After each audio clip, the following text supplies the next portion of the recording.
You're in your 20s, standing in a used car lot, and you're about to make a decision that will quietly dictate your financial future. You hand over cash for a plain, older car with a scratch on the door and drive it home with the windows down. Because the air conditioning makes a noise you will have to learn to ignore.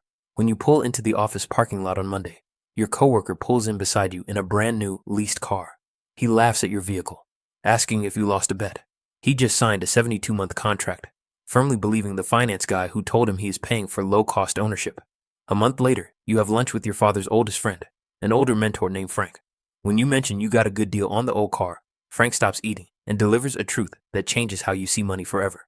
He tells you, most people don't buy cars, they buy permission.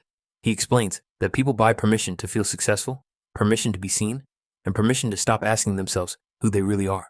Frank smiles and notes that choosing this old car is the first time you haven't bought permission. But choosing not to buy permission comes with a quiet social cost that wears on you over the next decade. At a company dinner, the valet points your car to a spot near the back wall, far away from the covered section, where everyone else parks.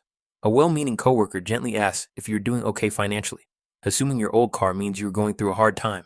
At a friend's outdoor wedding, you park in the back row of a lot filled with Range Rovers, Porsches, and G-Wagons. Your friend arrives in a matte gray Tesla, smelling of expensive cologne, and tells you that if you upgrade just once, you will finally feel different. The pressure almost breaks you. One night at 1 a.m., sitting in the dark, you open a car app and look at a $43,000 Lexus. Your thumb hovers over the financing button, but you close the app. Instead, you rely on the silent math you started years ago. Every single month, on the first of the month, you automatically transfer $300 into an investment account before you can spend it. While your car squeaks and the doors require 2 pulls to close, your account balance quietly crosses $89,000 and eventually eclipses $300,000. You finally understand what that money is for on a Tuesday in February at 2 o'clock in the morning, sitting in a hospital parking lot. Your mother has been admitted for chest pains. Sitting in the cold car, you look at your bank balance on your phone.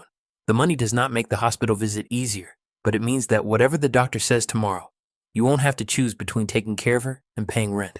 You didn't buy permission. You bought a wall between you and panic. One freezing morning when your battery dies, a young tow truck driver named Marcus comes to give you a jump. He notices your old car and shares that his dad drove a Camry for 19 years, using the saved money to pay for college. Most people don't get it, Marcus says, adding that, while people thought his dad was cheap, he wasn't cheap, he was free. The illusion of bought success eventually shatters. Your friend comes to your apartment late one night, the confident energy completely gone. He confesses that he is drowning in high-interest credit card debt and might have to return his leased Tesla. Staring at his hands, he admits the heartbreaking truth. He spent 9 years trying not to feel behind. He believed that the right car and the right image would finally make him feel like he had caught up. He looks up and says, "I don't even know who I was trying to catch up to." Years later, when your old car finally gives out, you realize Frank was right. By refusing to buy permission, you didn't just save money, you bought yourself.